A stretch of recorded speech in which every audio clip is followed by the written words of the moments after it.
India கூட்டணியை கட்டமைத்த திரு தமிழகத்தினுடைய முதலமைச்சர் திரு மு.க. ஸ்டாலின் அவர்கள் பக்கத்தில் இருக்கிற கேரளால போய் அவர் பிரச்சாரம் பண்ண முடியல. ஏன்னு கேட்டீங்கன்னா கேரளால போய் அவர் காங்கிரஸ் ஓட்டு கேட்பாரா, கம்யூனிஸ்ட் ஓட்டு கேட்பாரா? மல்லையா தன்னுடைய கடன்களை எல்லாம் இங்க அடைத்து இருக்கிறார். அவர் விட மாட்டாங்க, அவரால் உட்கார முடியாது. இல்ல நீங்க சொல்லுங்க. அவரால் உட்கார முடியாது. திரும்ப வந்துட்டாரா? தம்பி உங்களுக்கு ஒரு நேரம் இருக்கு, உங்க டைம் இருக்கு. என்னால முடியாதுங்க. அவரோட என்னால நீங்க சொல்லுங்க. அவர் குறுக்கி இல்ல. பொய்யை வந்து நாங்க சும்மா சும்மா உங்க வாய்ப்பு வரும்போது சொல்லுங்க. அதிகமான பிள்ளைகளை பெற்றுக்கொள்பவர்களுக்கெல்லாம் இந்த நாட்டினுடைய வளங்களை எல்லாம் கொடுத்துருவாங்க. நான் என்ன கேட்கிறேன், பிரதமர் மோடி அவர்கள் வந்து அவங்க வீட்டுல முதல் குழந்தையா?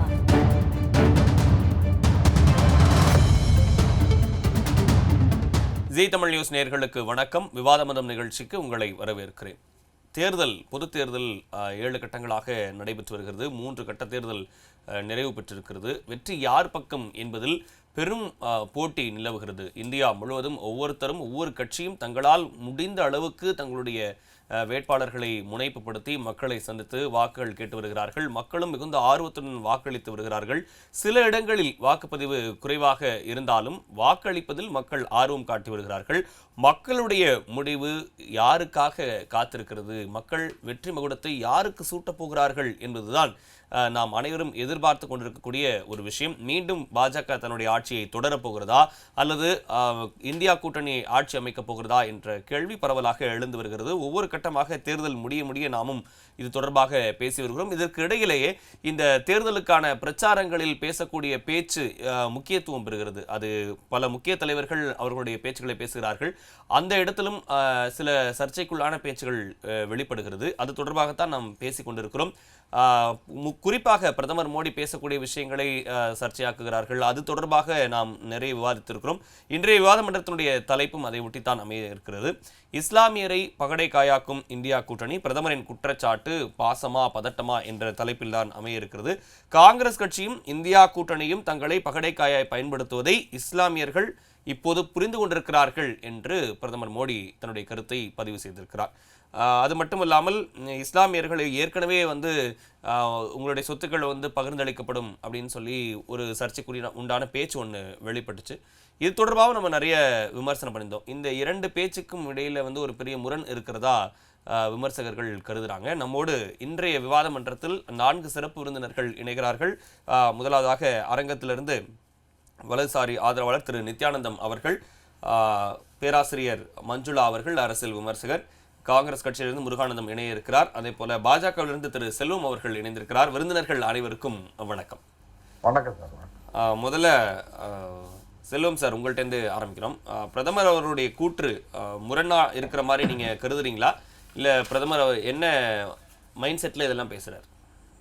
சார், அமைய போகிற 18வது நாடாளுமன்ற தேர்தலில் பாரதிய ஜனதா கட்சி மிக பெரும்பான்மையாக இதுவரை எந்த அரசியல் கட்சியுமே பெறாத வெற்றி, மிகப்பெரிய வெற்றியை பெறும் என்று அரசியல் நோக்கர்கள் கருதுகிறார்கள்.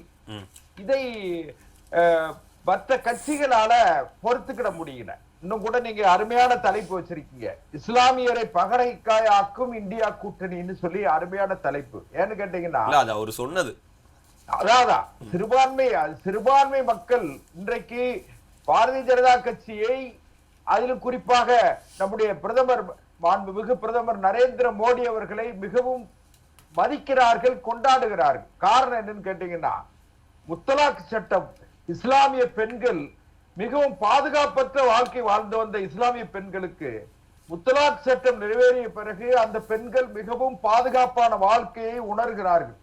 ஏன்னா ஒரு 3 குழந்தையோட சேர்ந்து ஒரு தாயை அந்த கணவன் அந்த மத வழக்கப்படி முத்தலாக் என்று சொல்லி விவாகரத்து செய்துவிட்டு போய்விட்டால் அந்த பிள்ளைகளோடு அந்த தாய் தெருவிலே நின்று அனாதையாக நின்ற காலங்கள் இருந்தது. அதையெல்லாம் முத்தலாக் சட்டத்தை நீக்கியதன் மூலமாக பிரதமர் நரேந்திர மோடி அவர்கள் இஸ்லாமிய பெண்கள் மத்தியிலே இன்றைக்கு அவர்கள் கடவுளாக, அதாவது அல்லாவை எப்படி இஸ்லாமியர்கள் கொண்டாடுவார்களோ அதை போல அந்த பெண்கள், இஸ்லாமிய பெண்கள் திரு நரேந்திர மோடி அவர்களை கொண்டாடுகிறார்கள். இன்னும் கூட சொன்னீங்கன்னா சார், நீண்ட காலத்திற்கு பிறகு இந்தியாவிற்கு அடல் பிகாரி வாஜ்பாய் அவர்களுக்கு பிறகு, லால் பகதூர் சாஸ்திரிக்கு பிறகு, பண்டிதர் நேருவிற்கு பிறகு ஒரு நல்ல பிரதமர், அது ஒரு சரியான பிரதமர், அதாவது ஒரு துறவி பிரதமராக வந்திருக்கிறார்.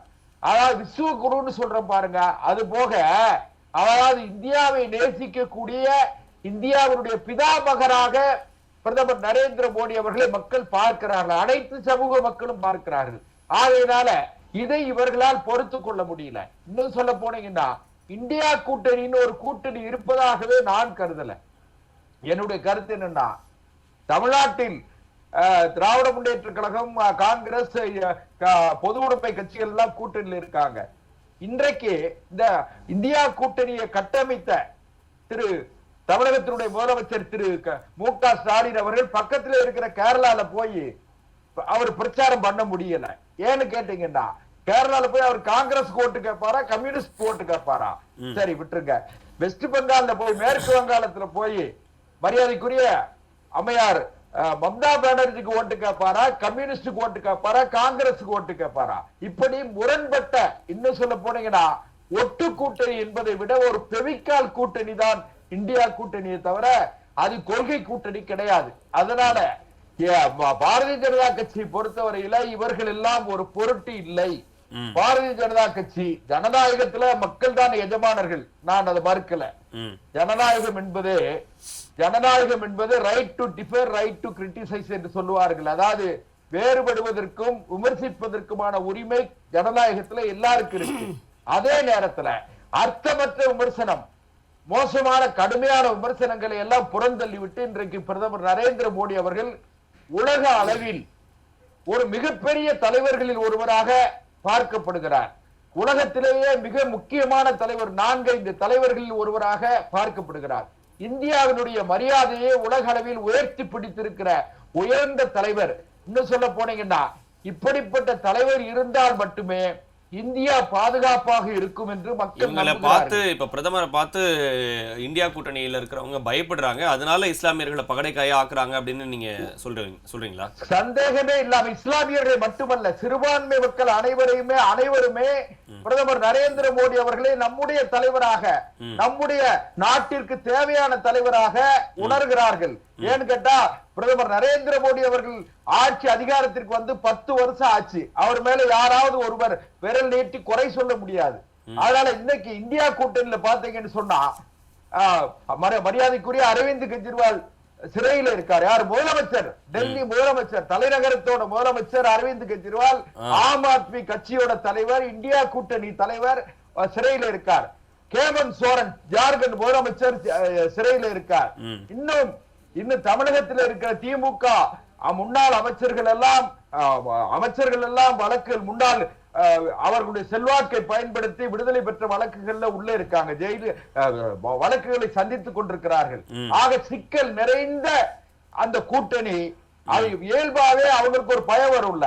ஏன்னு கேட்டீங்கன்னா, 3வது முறையும் திரு நரேந்திர மோடி அவர்கள் தேர்தல் நெருங்கி வரும்போது இந்த நடவடிக்கை எல்லாம் எடுக்கும் போது பார்க்கும்போது சந்தேகமா இல்லையா? அவரு பிரதமர் கூட்டணியை பார்த்து பயப்படுறாரு, இந்தியா கூட்டணியை பார்த்து பிரதமர் பயப்படுறாரு, அதனால அவங்க தலைவர்கள் மேல வந்து நடவடிக்கை எடுத்து அவங்களை வந்து சிறைக்கு அனுப்புறாருன்ற விமர்சனமும் இருக்கு. சுரேஷ்குமார் சார், நீங்க ஒண்ணு கேளுங்க, விமர்சிக்கிறவங்க எதை வேண்டாலும் விமர்சிப்பாங்க. ஏன்னு கேட்டீங்கன்னா, நீதி நிர்வாகத்திற்கும் ஆட்சி நிர்வாகத்திற்கும் சம்பந்தமே கிடையாது. இது நீதிமன்றங்கள். நான் ஒரே ஒன்று சொல்றேன், பிரதமர் இன்றைக்கு பாரதிய ஜனதா கட்சி ஆட்சி அதிகாரத்தை பயன்படுத்தி அவங்களை ஜெயில வச்சிருச்சுன்னு நீங்க சொல்ற வாதத்தை ஒருவேளை வாதத்திற்காக ஒப்புக்கொண்டாலும் கூட நீதிமன்றங்கள் அவங்களுக்கு பிணை கொடுக்கல. நீங்க அதை கவனிங்க. தமிழ்நாட்டினுடைய ஒரு அமைச்சர் 243 நாட்கள் எந்த துறையும் எந்த போர்ட்போலியோவும் இல்லாம 243 நாள் சிறையில் இருந்தார். அது ஜனநாயகத்திற்கு அவமானமா இல்லையா? சார்ஜ் ஷீட் போடலங்கிறது வேற. அவரை 243 ஒரே ஒரு செய்தி மட்டும் சொல்லி முடிச்சிடுறேன். அதாவது 243 நாள் சிறையில் இருந்தார். அதுக்கு பிறகு மற்ற நேரங்கள்ல என்ன செய்யணும்? உடனடியாக ராஜினாமா செய்ய அவரை வந்து அமைச்சரவையில் இருந்து விடுவித்து விட்டு வழக்கை சந்தித்து வந்திருக்கணும். இன்னும் கூட ஒண்ணே ஒண்ணு சொல்றேன், இன்றைக்கு பத்திரிகை சுதந்திரங்கள் எல்லாம் பெரிய பாதுகாக்கப்படுவதாக பேசுகிற மரியாதைக்குரிய தமிழ்நாட்டுடைய மாண்புமிகு முதலமைச்சர் இன்னைக்கு சவுக்கு சங்கர்னு ஒரு யூடியூபர் தான், ஒரு நெறியால ஒரு ஒரு ஒரு சாதாரண யூடியூப் நடத்தக்கூடியவர், சோசியல் மீடியா நடத்தக்கூடியவர். அவர் செய்த அவருக்கு எனக்கு 1000 முரண்பாடுகள் இருக்கிறது. அவர் பேசுறது எல்லாம் சரின்னு நான் சொல்லல. அதே நேரத்துல அவருடைய கைது செய்யப்பட்ட முறையில் அதாவது காவல்துறை சட்டப்படி சட்டத்திற்கு உட்பட்டு நடந்திருக்கிறதா, சட்டத்தினுடைய ஆட்சி நடக்கிறது என்று சொல்லக்கூடிய முதலமைச்சர் அவர்கள் இதை யோசிக்கணும். காவல்துறையினரை வந்து அவதூறா பேசினாங்கன்னு கைது பண்ணியிருக்காங்க. நான் ஒரு சுப்ரீம் கோர்ட் நான் ஒரு வந்துடுறேன் சார், நித்யானந்த் சார் போயிட்டு வந்துடுறேன். நித்யானந்தம் சார், இஸ்லாமியர்களை பகடை காயாக்குறார்கள் இந்தியா கூட்டணி, அதை வந்து மக்கள் புரிஞ்சுக்கிட்டாங்க அப்படின்னு வந்து பிரதமர் ஒரு விஷயத்தை வந்து சொல்றாரு. சிறுபான்மையினரை யார் பகடை காயா ஆக்குறாங்க அப்படின்னு சொல்லி நீங்க நினைக்கிறீங்க? ஏன் பிரதமர் வந்து இந்த மாதிரி ஒரு விஷயத்தை வந்து சொல்லணும்? அனைவருக்கும் வணக்கம். அண்மையிலே பெரும்பாலான தொலைக்காட்சியிலே விவாதங்களில் மன்மோகன் சிங் அவர்கள் இஸ்லாமியர் குறித்து என்ன சொன்னார் என்ற விவாதத்தை இடையிலே நாம் பேசுவதை கேட்டிருக்கிறோம். என்ன காரணம் என்று சொன்னால், மன்மோகன் சிங் அவர்கள் இந்த நாட்டினுடைய வளங்களில் வருவாயில் முதல் உரிமை இஸ்லாமியர்களுக்கு என்று அவர் சொன்னார். அதாவது விவசாயிகளுக்கு, ஏழைகளுக்கு எல்லாவற்றையும் சொல்லிவிட்டு குறிப்பாக முதல் உரிமை இஸ்லாமியர்களுக்கு என்று சொன்னார். அதை மேற்கோள் காட்டித்தான் பிரதமர் மோடி அவர்கள் இந்த காங்கிரஸ் என்பது ஏற்கனவே மன்மோகன் சிங் காலத்திலேயே இஸ்லாமியர்களை தாஜாப்படுத்துவது, அப்பீஸ்மெண்ட் ஆஃப் முஸ்லிம்ஸ் என்பது நடைமுறைப்படுத்தியிருக்கிறது. இப்பொழுது மீண்டும் இஸ்லாமியர்களுக்கு ஆபத்து, கிறிஸ்துவர்களுக்கு ஆபத்து, நாட்டில் இனக்கலவரம் வந்துவிடும், ஜாதி கலவரம் வந்துவிடும், மதக்கலவரம் வந்துவிடும் என்று ஏதோ பிசாசு வரப்போகிறது, பேய் வரப்போகிறது, புலி வரப்போகிறது என்பதாக சொல்லுகிறார்கள். 10 ஆண்டுகள் அப்படி என்ன நடந்திருக்கு? காங்கிரஸ் ஆட்சியில் நடந்த அத்தனை மதக்கலவரங்களை ஒப்பிட்டு பார்த்தால் இந்த 10 ஆண்டில் அப்படி ஒன்றும் பெரிய மதக்கலவரங்கள் கிடையாது. அது மட்டுமல்ல, நம்முடைய இராணுவ வீரர்கள் வெளிநாட்டில் கண்ணை நோண்டி சாகடிக்கப்பட்டு பாகிஸ்தானிலிருந்து அனுப்பப்பட்டார்கள். ஆனால் இன்றைக்கு தமிழ்நாட்டிலிருந்து சென்ற ஒரு இராணுவ வீரன், அவன் மீது ஒரு கீறல் இருந்தால் வரைபடத்திலே உங்களுடைய நாடு இருக்காது என்று அறிக்கை விட்டார்கள் நம்ம வெளி விவகாரத்துறை அமைச்சர். அப்போ அவர் எப்படி முழுமையாக வந்து இங்கே சேர்ந்தார்? அதனால் பாதுகாப்புக்கு அந்த ஆளுமை உள்ள ஒரு பிரதமர் மோடி அவர்கள்.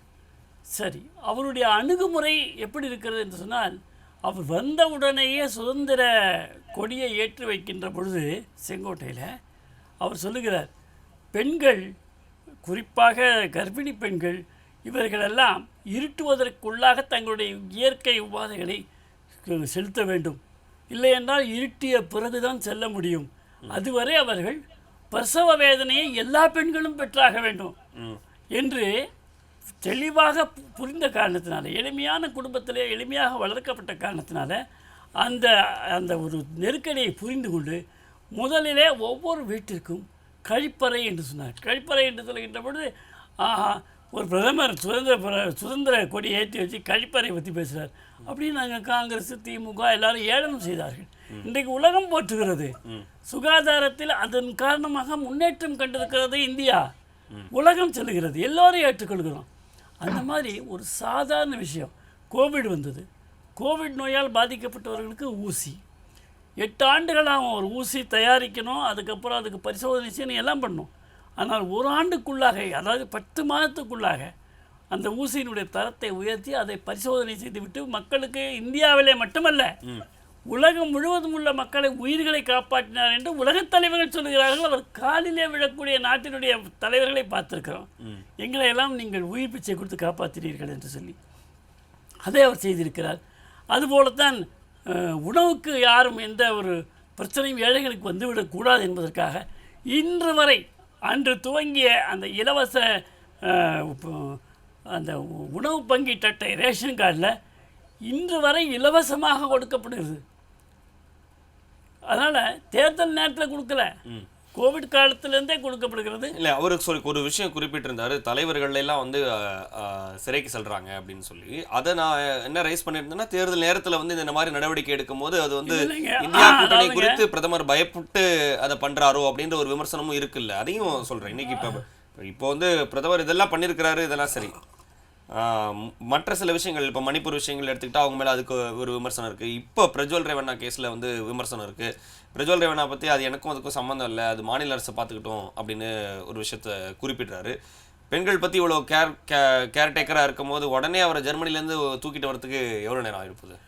அதாவதுங்க, உங்களுக்கு நடைமுறை வழக்கறிஞர் பக்கத்தில் இருக்கிறாங்க, செல்வம் வழக்கறிஞர் இருக்கிறாரு, அவங்களுக்கு தெரியும்.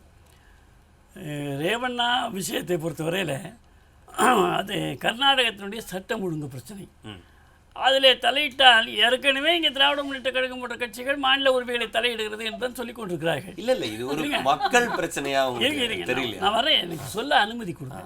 சொல்லுங்க. அதனால் அப்படி உடனடியாக தலையிட முடியாது. அதுக்காகத்தான் சித்தராமையா என்ன செய்தார், அதுக்காக ஒரு ஸ்பெஷல் இன்வெஸ்டிகேஷன் டீம், சிறப்பு புலனாய்வுத்துறை போட்டு அந்த வழக்கை அவர்கள் மீது வழக்கையும் தொடுத்து விட்டு பிறகு அதை சிபிஐ இடத்துல கொடுத்திருக்கிறார்கள். சித்தராமையா சிபிஐ இடத்துல கொடுத்த பிறகுதான் ப்ளூ நோட்டீஸ் கொடுப்பாங்க. அதுக்கப்புறம் அவங்கள போக்கிட்டு தூக்கிட்டு வந்துடுவாங்க.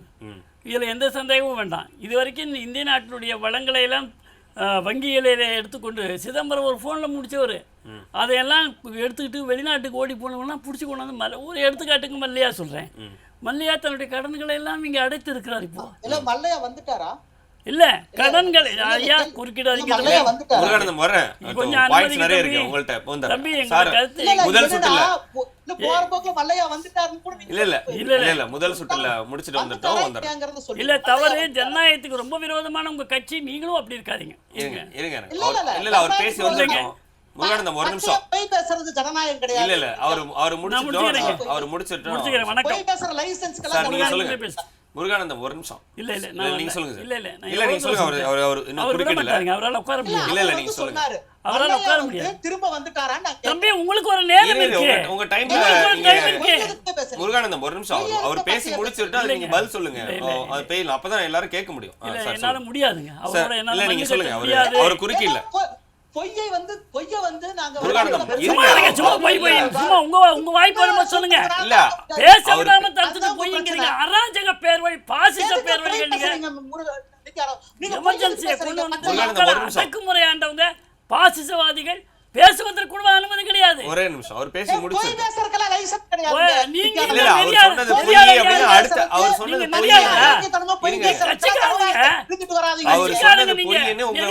வரும்போது நீங்க சொல்லுங்க முருகானந்தம். சொல்வதற்கான தகுதி நீங்க இல்ல. ஒரு நிமிஷம் முருகானந்தம். எல்லாத்திலையும் நீங்க பதில் சொல்லிருங்க. நீங்க அவர் டைம்ல பேசிட்டீங்க. முருகானந்தம் ஒரு நிமிஷம். அவர் டைம்ல பேச வேண்டாம். இல்ல, அவர் சொன்னோன அவர் கருத்துக்கு நீங்க கண்டிப்பா பதில் சொல்லுங்க. சரி, ஓகே, அது எப்படியோ இருக்கட்டும். அது நீங்க பதில் சொல்லிடுங்க. நான் உங்க டைம்ல வரும்போது நீங்க பேசுங்க. அவரு நான் திரும்ப நித்யானந்த மாதிரியான ஆட்கள்ட்ட போராடுறது, நீங்க விமர்சனத்தை வைக்கிறத பத்தி எனக்கு பிரச்சனை இல்ல. நீங்க ஃபேக்சுவலா பப்ளிக் டொமைன் இருக்கிற உண்மையை கூட இல்லாம பச்சையா போய் சொல்றீங்க. செந்தில் பாலாஜியோட தம்பி அசோக் எங்க இருக்காரு, அது சொன்னீங்களா சார்? செந்தில் பாலாஜியோட தம்பி அசோக். இல்ல, நம்ம வேற டாபிக் பேசிட்டு இருக்கோம். இருங்க ஒரு நிமிஷம். அசோக கூட்டிட்டு வாங்க. முந்தா நாள் தப்பிக்க விட்டீங்களே பிரஜ்வல் ரேவண்ணா, உங்களுக்கு தெரியாம தான் போயிட்டாரா? விமான நிலையம் உங்க கட்டுப்பாட்டு இல்லையா? இருங்க ஒரு நிமிஷம் முருகானந்தம். என்ன சொல்லணுமோ சொல்லுங்க, அப்புறம் நான் பேசுறேன். இல்ல நீ போய் பேசாதீங்க. நித்யா போய் பேசுறது ஷட் அப் யூ மவுத். இல்ல தப்பு. இல்ல பேசுறது இல்ல முருகானந்தம் ஒரே நிமிஷம். You have no rights to comment on me. சொல்ற விமர்சனம் வைக்கிறது வேற. இருங்க அவர் முடிக்கட்டும். அவர் இன்னும் 2-3 பாயிண்ட் சொல்ல இருந்தாரு. அது முடிக்க பொதுமக்கள் பாத்துக்கிட்டு இருக்காங்க. இருங்க, அந்த அதிகாரம் கிடையாது. ஆமா, நான் பொய்யா மெய்யா சொல்ற அதிகாரம் உங்களுக்கு கிடையாது. ஒரு நிமிஷம் முருகானந்தம். நீங்க நெறியாளர் அல்ல, கருத்து சொல்ல வந்திருக்கீங்க. நெறியாளர் இல்ல. ஒரே நிமிஷம் முருகானந்தம் சார் சொல்லுங்க. 10 ஆண்டுகள்ல என்னங்க இது சல்லக்கடை ஆக்கிட்டு இருக்காங்க. அவரோட கருத்து அவர் டைம் வரும்போது அவர் சொல்லுவாரு. நீங்க சொல்லட்டும். ஏன் நான் போய் சொல்றேன்? நான் என்ன சொல்லிட்டேன்? அவர் போய் இல்ல, நீங்க உங்க கருத்தை பதிவு பண்ணுங்க. நீங்க சொல்லுங்க. மல்லையா தான் வாங்கிய கடனை எல்லாம் நான் அடைத்து விடுகிறேன் என்று 900 கோடி ரூபாய் அளவுக்கு கடனை அடைத்திருக்கிறார்கள். இதுவரை இந்திய வரலாற்றில் கிடையாது. இது பொய்ன்னு சொல்லட்டுமே. அவரை கொண்டு வந்தாங்கன்னு சொன்னேன்னா சரி, எதுக்கா அவருக்கு அப்படி பேசுறாரு? இட்டுக்கட்டி கட்டமைக்கிறாரு. நான் கொண்டு வந்ததா சொல்லி கேட்கறது கிடையாது. பாதியிலேயே முந்திரி கோட்டத்தனமாக பேசுறது. முழுமையாக அமைதியாக கேளுங்க, அதுக்கப்புறம் விமர்சனம் வைங்க. பொய்யாமையான்னு அதுக்கப்புறம் பார்த்துக்கலாம். அதனால் வெளிநாட்டுக்கு சென்றவர்களை கூட அவர்களுடைய சொத்துக்களை இங்கே முடக்கினார்கள். முடக்கி வங்கிகளை கொடுத்து பணத்தை பெறுவதற்கான அத்தனை முயற்சிகளையும் மோடி அவர்கள் தலைமையில் செய்தார்கள். இது மோடி பொதுவாக இன்னும் அரசியாக அடுக்கிட்டே போகலாம். மின்சாரம், வீட்டுக்கு தண்ணீர் எல்லாம் அடிக்கடி போகலாம்.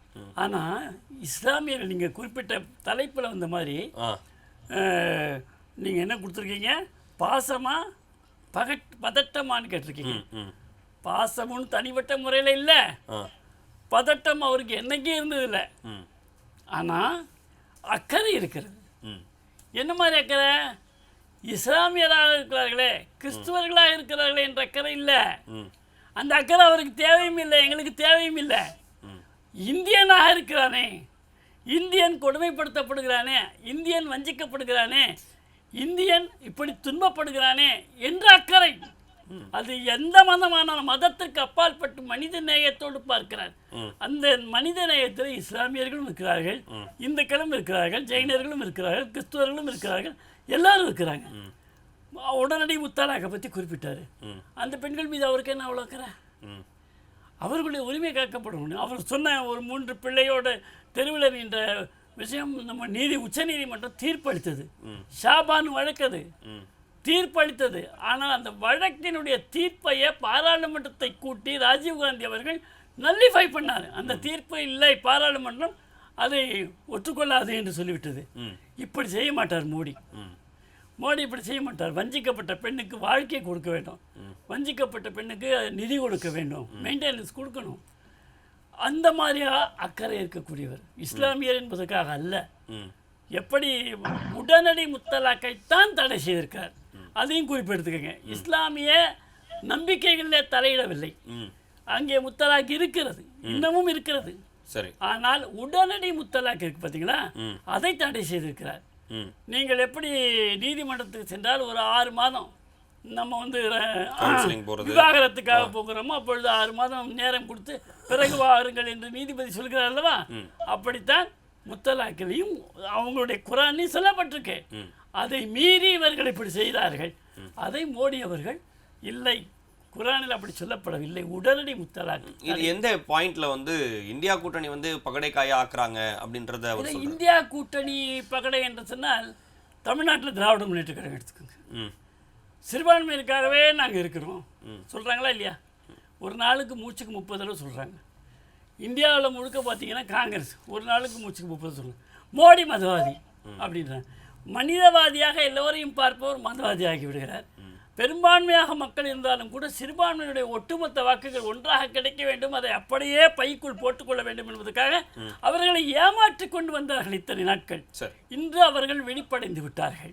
எனவே மோடியை ஆதரிக்கிறார்கள். மீண்டும் மோடி வருவார். இதற்கு முன்பாக இருந்த எண்ணிக்கை காட்டிலும் கூடுதலாக வருவார். உத்தரப்பிரதேசத்தில் இஸ்லாமியர்கள் அதிக எண்ணிக்கையில் இருக்கிறார்கள். அங்கே யோகி 2வது முறை எப்படி வெற்றி பெற்றார்? எப்படி அவர் வந்து யோகி முதலமைச்சராக இருந்து கொண்டிருக்கிறார்? அதனால் இஸ்லாமியர்கள் பாஜகவை விரும்புகிறார்கள். இஸ்லாமிகள் தமிழ்நாட்டிலும் கூட கொஞ்சம் கொஞ்சமாக மாறிக்கொண்டு வருகிறார்கள், பாஜகவை புரிந்து கொள்கிறார்கள். எனவே இங்கே மதத்துக்கு இடமில்லை, மனித நேயத்திற்கு மட்டும்தான் இடம் என்று சொல்லுகின்ற ஒரே அரசியல் கட்சியாக இன்றைக்கு பாரதிய ஜனதா கட்சி இருந்து கொண்டிருக்கிறது. அந்த கட்சிக்காரனாக நான் பேசவில்லை என்றாலும் கூட அதை நான் புரிந்து கொண்டிருக்கிறேன். மக்கள் புரிந்து கொள்ள தொடங்கி விட்டார்கள். சரி மஞ்சுளா, மக்கள் வந்து பாஜகவை புரிஞ்சுக்கிறாங்க, அதாவது இஸ்லாமிய மக்கள் சிறுபான்மை மக்கள் பாஜகவை புரிஞ்சுக்கிறாங்க அப்படின்ற ஒரு கூற்றை வந்து முன்வைக்கிறாரு. அதே போல வந்து கேரளாவில் பாதிரிகள் பிரச்சாரம் பண்ணுறாங்க பிஜேபி. சார், அதில் வந்து முதல் உரிமை வந்து இஸ்லாமியர்களுக்கு தான் அப்படின்றத காங்கிரஸ் வந்து தொடர்ந்து வலியுறுத்திட்டு வராங்க. அதே போல் அவங்க பகடை காயாக பயன்படுத்துகிறாங்க தான். தமிழ்நாட்டில் திமுக பயன்படுத்துகிறாங்க, இந்திய அளவில் வந்து காங்கிரஸ் கட்சி இந்தியா கூட்டணியில் வந்து எல்லாருமே வந்து சிறுபான்மையினருக்காகவே நாங்கள் இருக்கோம் அப்படின்னு சொல்லி தொடர்ந்து சொல்லிக்கிட்டே இருக்கிறாங்கன்ற ஒரு விஷயத்தை வந்து சொல்லியிருக்காரு. அதுபோல் மோடி பண்ணக்கூடிய விஷயங்களில் அங்கே அடுக்கடுக்கு அடுக்கிக்கிட்டே போகலாம், நிறைய விஷயங்கள் இருக்குது அப்படின்னு சொல்கிறாங்க. இந்த விஷயத்தில் மோடி அவர்களுடைய கூற்றை நீங்கள் எப்படி பார்க்குறீங்க? இது வந்து பிரதமர் அவர்களுடைய ஒரு பதட்டம் தான். என்னன்னா காங்கிரஸ்ல என்ன சொன்னாங்க அப்படின்றத வந்து இன்னைக்கு வரைக்கும் முழுமையா உண்மையா வெளிச்சம் போட்டு சொல்லலை. அன்னைக்கு முன்னாள் பிரதமர் மன்மோகன் சிங் அவர்கள் சொல்லும்போது இந்த நாட்டினுடைய வளங்கள் எல்லாருக்கும் போய் சேரணும், சிறுபான்மை மக்களுக்கு போய் சேரணும். அந்த சிறுபான்மைன்னு சொல்லும் பொழுது ஒடுக்கப்பட்ட மக்கள் இப்படின்னு வருஷப்படுத்தும் போது கடைசியா இஸ்லாமியர்களையும் சேர்த்து தான் சொல்றாரு. அந்த ஒரே ஒரு வார்த்தையை மட்டும் எடுத்து கட் பேஸ்ட்னு பண்றோம் இல்லையா, அந்த மாதிரி கொண்டு வந்துதான் இன்னைக்கு வந்து நிறைய பேர் வந்து சொல்லிட்டே இருக்கிறாங்க. அதனால அப்படி வந்துட்டு ஒரு நிலைப்பாட்டை காங்கிரஸ்ல இருந்த மன்மோகன் சிங் அவர்கள் சொல்லவே இல்லை. யாரெல்லாம் வந்துட்டு ஒடுக்கப்பட்ட நிலையில இருக்கிறாங்களோ அவங்க எல்லாருக்குமே வந்துட்டு ஒரு பொருளாதார வளம் கிடைக்கணும் அப்படின்னு நினைக்கிறது ஒரு நாட்டினுடைய தலைவரினுடைய ஒரு பண்பு. அதைத்தான் அவர் வந்து பேசியிருக்காரு. அதை வந்து இன்னைக்கு வந்து திருச்சி பேசிக்கிட்டு இருக்கிறாங்க. இப்போ இஸ்லாமியர்களினுடைய இது வந்து பகடைக்காய்களாக இவங்க பயன்படுத்துறாங்க அப்படின்னு பிரதமர் அவர்கள் இன்னைக்கு வந்துட்டு சொல்றாரு அப்படின்னு சொன்னா அதுல வந்து பதட்டம் தான் இருக்கு. என்ன காரணம்னா ஆரம்பத்துல அவர் வந்து பிரச்சாரம் பண்ணும்போது என்ன சொல்றாரு, பெண்களே பத்திரம், உங்களுடைய தாலிகளை எல்லாம் பறிச்சு கொண்டு போய் இஸ்லாமியர்கள் கிட்ட கொடுத்துருவாங்க, உங்க வீட்டுல வந்துட்டு 2 எரும மாடு இருந்தா 1 எரும மாடை கொண்டு போய் கொடுத்துருவாங்க. இந்த மாதிரி பேசினவரை எப்படி வந்து இஸ்லாமியர்கள் நம்ப முடியும்? அடுத்தது வந்து அதிகமான பிள்ளைகளை பெற்றுக்கொள்பவர்களுக்கெல்லாம் இந்த நாட்டினுடைய வளங்களை எல்லாம் கொடுத்துருவாங்க. நான் என்ன கேட்கிறேன், பிரதமர் மோடி அவர்கள் வந்து அவங்க வீட்டுல முதல் குழந்தையா? அப்போ அவங்கவுங்களுக்கு ஒரு உரிமை, அவங்கவுங்களுடைய விருப்பம்னு இருக்கு இல்லையா? அந்த சூழல்ல வந்து குழந்தை பெற்றுக்கொள்பவர்கள் வந்து இஸ்லாமியர்கள் தான் அதிகமாக பெற்றுக்கொள்கின்றார்கள்னு ஒரு குற்றச்சாட்டை வைக்கிறார். அப்ப குற்றச்சாட்டை வைக்கிறீங்க அப்படின்னு சொன்னா அப்படின்னா அப்போ பெரும்பான்மையினர்னு நீங்க யாரை சொல்லணும்? இஸ்லாமியர்களை தானே சொல்லணும். ஆனா இந்த நாட்டினுடைய பெரும்பான்மையர் யார்? இந்துக்கள் தானே. அப்போ சொல்ற முறைப்படியும் சிறுபான்மையினர் அப்படின்றது வந்து இஸ்லாமியர்களை குறிக்கும் பொழுது, கிறிஸ்தவர்களை குறிக்கும் பொழுது அவங்களுடைய மக்கள் தொகை ஏறல அப்படின்றத வந்து நம்ம புரிஞ்சுக்கிறோம். அப்புறம் அடுத்தடுத்த வந்து சொல்லும் பொழுது இப்போ கர்நாடகாவில் வந்து பிரச்சாரம் பண்ணும்போது ஒரு செய்தியை வந்து பதிவு செய்கிறார். என்னன்னா காங்கிரஸ் தான் வந்துட்டு இதுல இஸ்லாமியர்களை வந்து ஓபிசியில கொண்டு வந்து சேர்த்துருச்சு. சீதாராமையா அவர்கள் வந்துட்டு ஒரு நல்ல பதிலடியை கொடுக்குறாரு. என்னன்னா இது வந்து இன்னைக்கு நேத்து சேர்க்கல, கிட்டத்தட்ட 30 வருஷத்துக்கு முன்னாடி நடந்த கதை இது. அப்போ தேவகவுடா அவர்கள் தான் முதல்வராக இருந்தார். அந்த நேரத்துல இஸ்லாமியர்கள் வந்துட்டு ஓபிசியில வந்து சேர்க்கப்படுறாங்க. அதுக்கப்புறமா பாஜக ஆட்சி வரும் பொழுது அந்த மாதிரி இருக்கக்கூடாதுன்னு சொல்லி அதை ரத்து பண்ணி அந்த 4% கொண்டு போய் லிங்காயத்துகளுக்கும் ஒக்கலிகர்களுக்கும் வந்து கொடுத்துட்டாங்க. அடுத்ததான் நீதிமன்றம் வந்து அதுக்கு தடை போட்டு வச்சதுனால இப்போ வந்து காங்கிரஸ் ஆட்சி வந்து மறுபடியும் ஓபிசியில வந்து சேர்த்திருக்கிறாங்க அப்படின்றதுதான் நிலைப்பாடு. இப்போ தேவகவுடா அவர்கள் வந்து தான் கொடுத்ததுக்கு வந்து இன்னைக்கு பேச போறாரா அல்லது பிரதமருக்கு ஆதரவா பேச போறாரா? எப்படி போனாலும் உரலுக்கு ஒரு பக்கம் தான் இடி, மத்தளத்துக்கு 2 பக்கம் இடி அப்படின்ற மாதிரி எப்படி பேசினாலும் இவர் மாட்ட போறாரு அப்படின்னு சொல்லக்கூடிய ஒரு சூழல்ல பாக்குறோம். அடுத்ததா இந்த கொரோனா காலத்துல வந்துட்டு எப்பேற்பட்ட ஊசியை கண்டுபிடிச்சாங்கன்னு வெளிநாடுகள்ல போய் கேட்டு பாருங்க, மனசாட்சியோட கேட்டு பாருங்க. இன்னைக்கு இத்தனை கோடி மக்கள் இருக்கிறோமே, இந்த மக்களை ஓட்டா நினைச்சிருந்தா கூட பரவாயில்ல, தலைகளா நினைச்சிருந்தா கூட பரவாயில்ல, ஆனா பரிசோதனை எலிகளாக நினைச்சு அந்த கோவிடுக்கான மருந்தை வந்து நம்ம எல்லாரும் உடல்லையும் வந்து செலுத்தி இருக்கிறாங்க. அது பிரதமர் போட்டுக்கிட்டாரா இல்லையா அப்படின்னு ஒரு கேள்வி இருக்கு. அது இன்னைக்கு வரைக்கும் ஒரு சந்தேகத்திலேயே இருந்துகிட்டு இருக்கு. இப்போ சமீபத்துல இளம் வயதுடையவர்கள், இன்னும் கொஞ்சம் நல்லா இருக்கிறவங்க, ஜிம்முக்கு போறவங்க, இவங்கெல்லாம் டக்குன்னு இறக்கக்கூடிய ஒரு செய்தியை நம்ம கேள்விப்படுறோம். என்ன காரணம் அப்படின்னா இந்த மாதிரியான தடுப்பூசியின் வழியாக நிகழ்ந்திருக்குமோ அப்படின்ற ஒரு கருத்தாக்கம், ஒரு சந்தேகம் வந்து இன்னைக்கு வரைக்கும் தொடர்ச்சியா இருந்துகிட்டே இருக்கு. அடுத்தது அருணாச்சல பிரதேசத்துல போய் பாருங்க, அங்க இருக்கக்கூடிய இடங்கள் இந்திய தேசத்தினுடைய பகுதிகளுக்கெல்லாம் சீனர்கள் வந்து தங்களுடைய பெயர்களை வச்சுக்கிட்டு இருக்கிறாங்க. அந்த ஊருக்கும் அந்த தெருவுக்கும் அந்த சாலைகளுக்கும். அப்படின்னா அந்த அளவுக்கு வந்து இன்னைக்கு ஆர்மி அப்படின்றது வந்து இருக்கே அப்படின்றது ரொம்ப பெரிய ஒரு மனசாட்சியை உழுக்கக்கூடிய ஒரு செய்தியா இருக்கு. அடுத்தது நான் என்ன கேக்குறேன், பாஜகவுல வந்து ரொம்ப முக்கியமான ஒருத்தரா பேசப்படக்கூடியவர் சுப்பிரமணிய சாமி. சுப்பிரமணிய சாமி முதல்ல மோடி அவர்கள் மறுபடியும் பிரதமரா வர்றதுக்கு ஒத்துக்கிறாரா அப்படின்றத நம்ம கேட்கணும். இப்போ நேற்று கூட பிரதமர் அவர்கள் இதுல அவரு மட்டும் ஒத்துக்கணும்னு அவசியம் இல்ல, அவரே ஒத்துக்கிட்டாரா அப்படின்னு கேக்குறானா. அதே கட்சியில அந்த கட்சியில இருக்கக்கூடியவர்களே ஒட்டு மொத்தமா எந்த மறுப்பும் தெரிவிக்காம மறுபடியும் இவரை வந்து ஏத்துக்கிறாங்களா அப்படின்ற கேள்வியை தான் நான் வைக்கிறேன். இப்போ நேற்று கூட பிரதமர் அவர்கள் ராமர் கோவிலுக்கு போகும் பொழுது இது பிராண பிரதிஷ்டை பண்ணப்போ உள்ளுக்குள்ள வந்து வழிபாடு நடத்திய பிரதமர் இன்னைக்கு இன்னும் வெளியிலேயே இருந்து வழிபாடு பண்ணக்கூடிய ஒரு செயல்பாட்டை பார்க்கும் பொழுது பகீர்னு இருக்கு. அப்போ கடைசியா அங்கதான் நம்ம போய் சேர்றோம், நமக்கான ஒரே சரணாகதி அப்படின்னு சேர்ந்திருக்காரு. அது ஒரு பக்கம். ஆனா அவர் பிராண பிரதிஷ்டா அப்போ உள்ளுக்குள்ள வந்தவர் இப்ப ஏன் வந்து வெளியிலேயே ஏதாவது கொஞ்சம் இன்னும் தூரத்திலேயே வந்து நிறுத்த வைக்கப்பட்டார் அப்படின்னு ஒரு கேள்வி இருக்கு.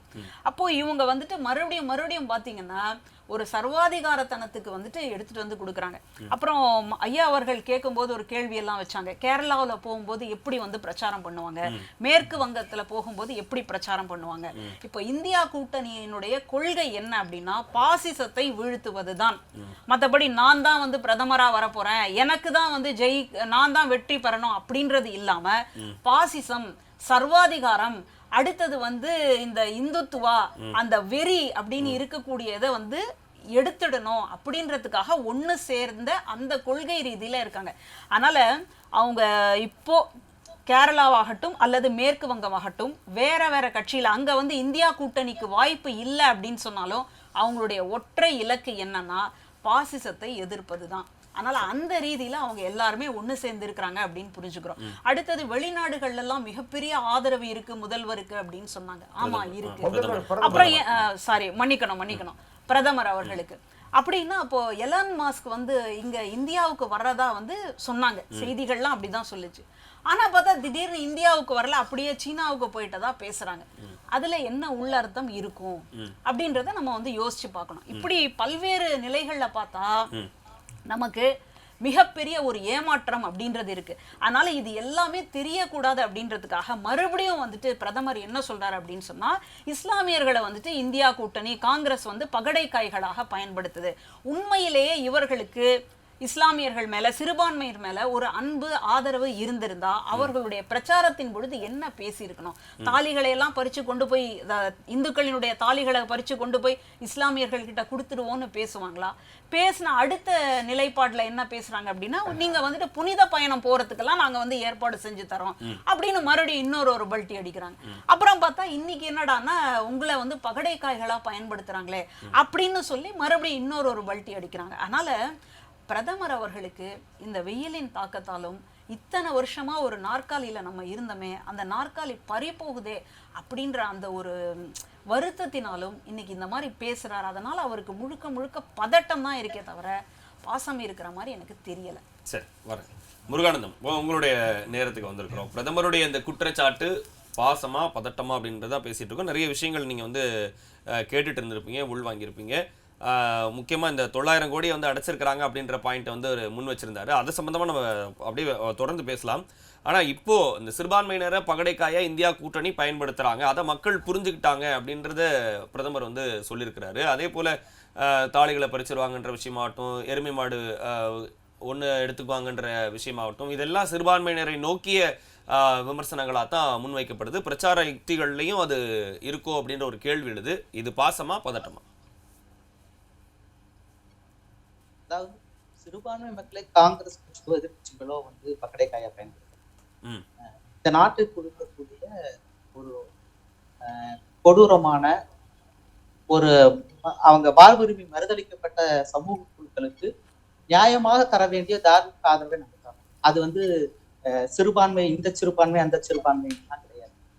எதை வச்சு சொல்றேன்னா, ஐக்கிய முற்போக்கு கூட்டணி அரசு தான் வந்து ஜைனர்களை சிறுபான்மையை பற்றி இல்லை. ஜைனர்கள் வந்து கிளைமே பண்ணாதப்ப கூட ஜைனர்கள் எண்ணிக்கை அடிப்படையில் சிறுபான்மையினரா இருக்காங்க. அவங்கள வந்து சிறுபான்மை பட்டியலை சேர்த்தது ஐக்கிய முற்போக்கு கூட்டணி அரசு, மன்மோகன் சிங் அவர்களுடைய அரசு. அந்த ஜைன மதத்தை சேர்ந்தவர் தான் அமித்ஷா. அமித்ஷா ஒன்றும் அவங்களுக்கு அந்த உரிமையை பெற்று கொடுக்கல, காங்கிரஸ் தான் அந்த உரிமையை அவங்களுக்கு பெற்று ஒன்று.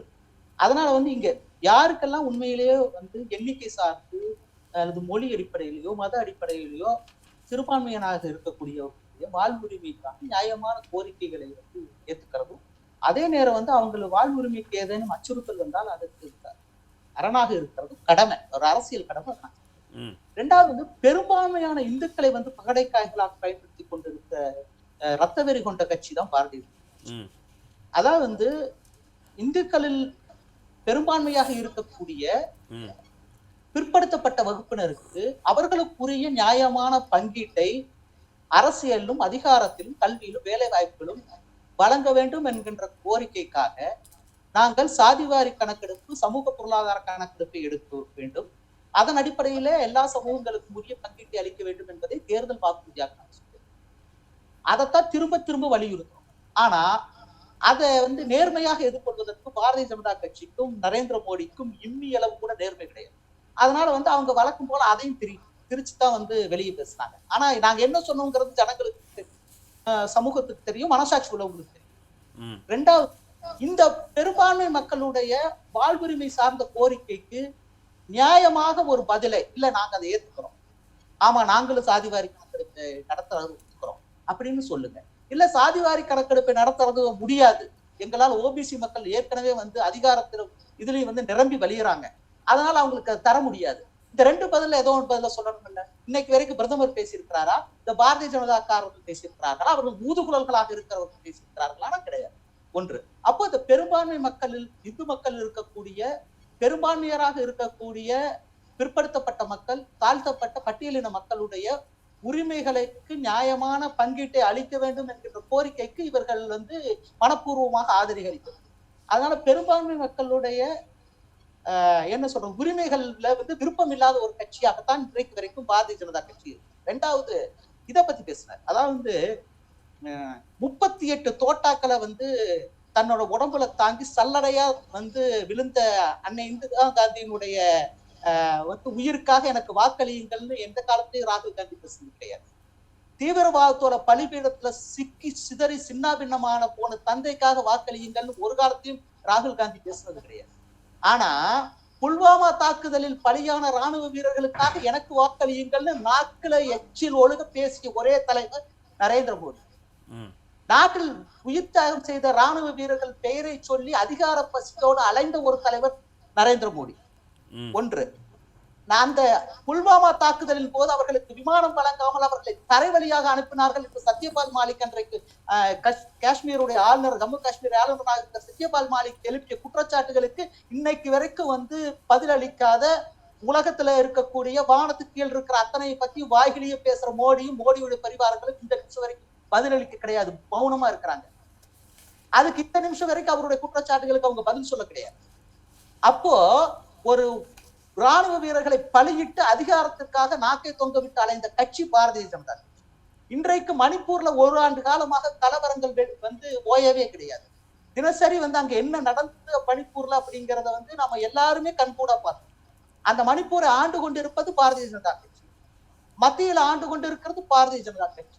அந்த டபுள் இன்ஜின் சர்க்கார் தான் வந்து மணிப்பூர்ல 1 ஆண்டு காலமாக கலவரத்தையும் வன்முறைகளையும் அடக்க முடியாம வந்து வேடிக்கை பார்த்துட்டு இருந்தாங்க, அல்லது அடக்க விருப்பம் இல்லாம வேடிக்கை பார்த்துட்டு இருந்தாங்க. அதுல பாதிக்கப்பட்ட மக்கள் வந்து இப்போ பெருமையா சொன்னாங்களே சிறுபான்மை பெரும்பான்மை எல்லாம் கிடையாது மனிதநேயம்னு. அப்ப அந்த நிர்வாணமாக இழுத்து வரப்பட்ட இந்தியாவுடைய மகள்களுக்கு மேல இந்த மனிதாபிமானம் எல்லாம் கிடையாது அவங்களுக்கு? அவங்க மேல அந்த பேட்டி பச்சாவோன்னு சொன்னீங்க, அதெல்லாம் கிடையாதா?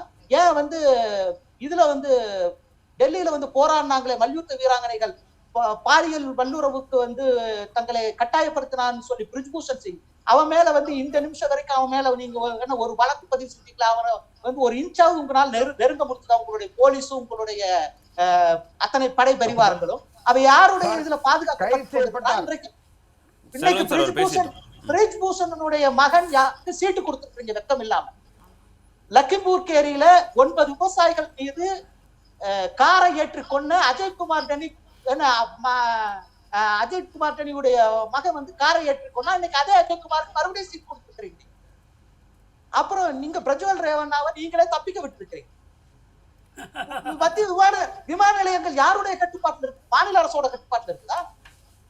அப்ப உங்களுக்கு வந்து இந்திய நாட்டு பிரஜ்வல் ரேவண்ணா மேட்டர்ல சரியா தான் நடவடிக்கை எடுத்துட்டு இருக்கிறோம் அப்படின்னு அவர் நித்யானந்தன் பிரஜ்வல் ரேவண்ணா மேட்டர்ல நீங்க என்ன நடவடிக்கை எடுத்தீங்க? நாங்க தான் வந்து SIT ஃபார்ம் பண்ணோம். நாங்க தான் வந்து ரேவண்ணாவை அரெஸ்ட் பண்ணிருக்கிறோம்.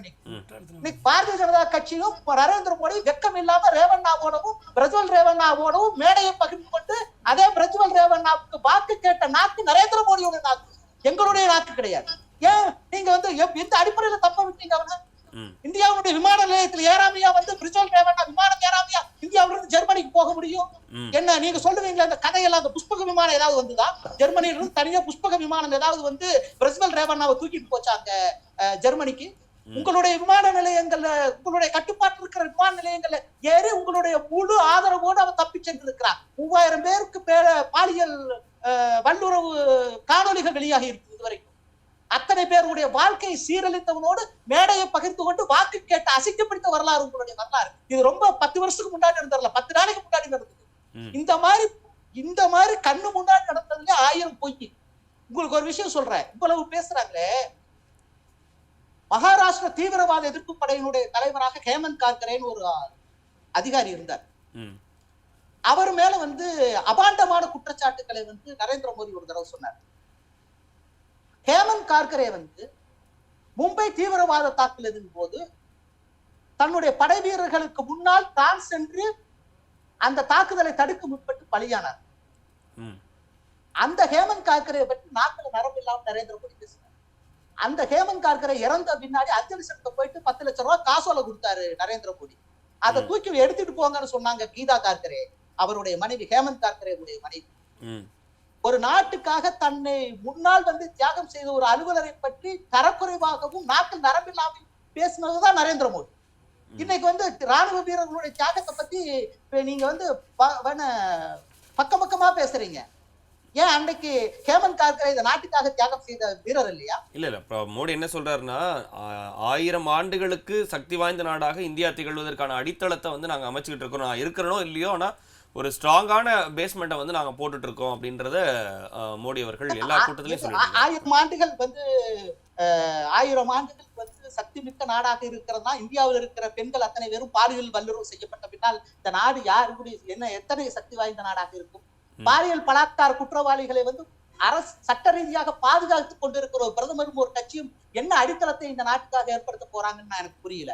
ராணுவ வீரர்களுக்கு வந்து போருக்கு விமானம் வழங்காம அவங்களை தரைவழியா அனுப்பின ஒரு பிரதமர், ஒரு அரசாங்கமும் வந்து எந்த நாட்டு வந்து வலுவான நாட்டுக்கான அடித்தளத்தை அமைச்சுட்டு இருக்கிறாங்கன்னு நான் கேட்கிறேன். அருணாச்சல் பிரதேசலயும் லடாக்லயும் வந்து சீன ஆக்கிரமிப்பு பத்தி ஒரு முனகல் கூட இல்லாம அவங்க ஆக்கிரமிப்புக்கு வந்து இடமளித்துக் கொண்டு இன்றைக்கு வாய் வீரம் பேசுகிற நரேந்திர மோடியும் அந்த பரிவாரம் எதுவுமே இல்ல அப்படின்னு விளக்கமும் கொடுத்திருந்தாங்களே. என்ன அதான் வந்து அனைத்து சேட்டலைட் புகைப்படங்கள் வெளியாகிறது எல்லாம் பத்தி. ரெண்டாவது வந்து சீனா வந்து அதிகாரப்பூர்வமா இந்தியாவில் இருக்கக்கூடிய பகுதிகளுக்கு பெயர் எடுக்கிறார்கள் அப்படின்னு சொன்னா நீங்க என்ன சொல்லணும்? நீங்க பெயருக்கு உங்களுக்கு எந்த அதிகாரம் கிடையாது. அது இந்தியாவுடைய ஒருங்கிணைந்த பகுதி. அதற்கு வந்து நீங்க பெயர் வைப்பீங்கன்னா கடுமையான விளைவுகளை சந்திக்க வேண்டியது இருக்கும்.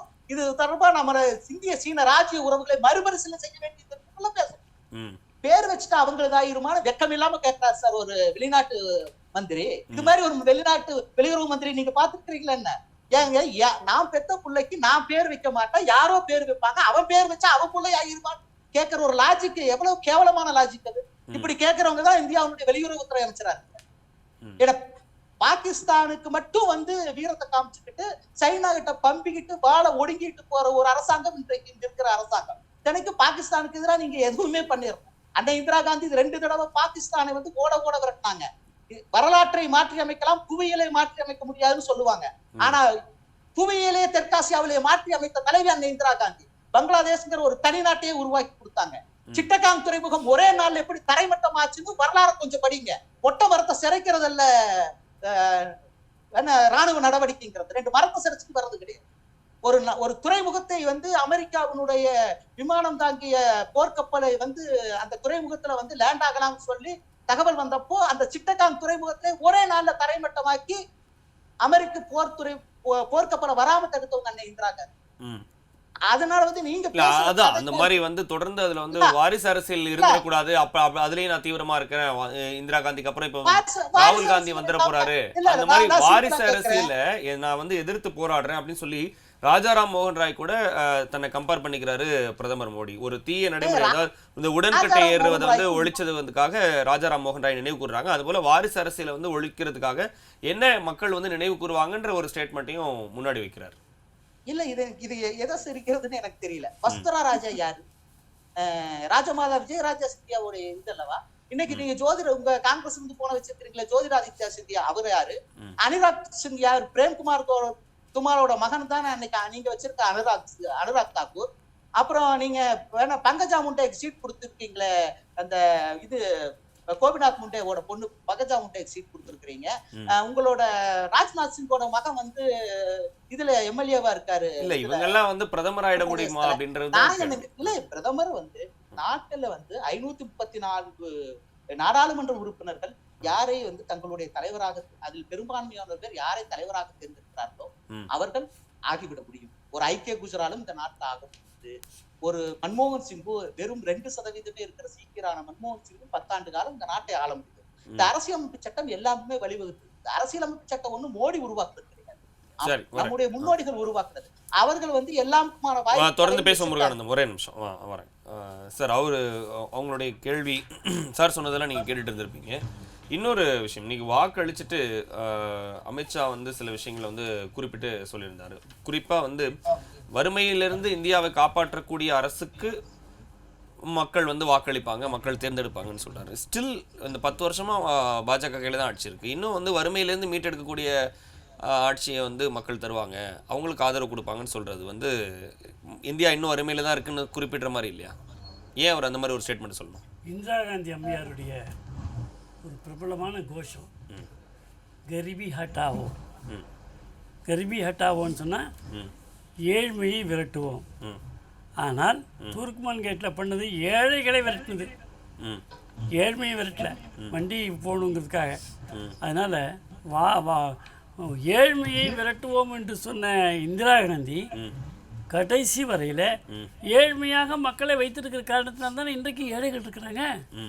அதனால் அவங்களுடைய நோக்கம் என்ன அப்படிங்கிறத அவங்க தெளிவாக சொல்கிறாங்க. ரெண்டாவது, நான் இப்போ பேசின விஷயங்களை கொஞ்சம் அலசிடுவோம்.